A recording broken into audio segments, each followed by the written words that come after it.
Hey guys, welcome back to the channel. In today's video, I'm going to show you how to pause your digit savings. Sometimes you might just want to stop automatic savings temporarily, maybe for an unexpected expense or a tight budget month. Digit makes it easy to pause your savings without closing your account. To do this, all you got to do is open your Digit app and log into your account online.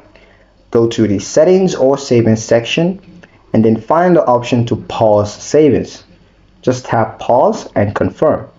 Digit will then stop transferring money from your bank to your Digit savings until you decide to resume.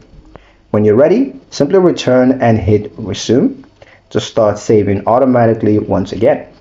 Pausing savings won't delete your existing funds, it just puts the savings on hold, giving you control over your money.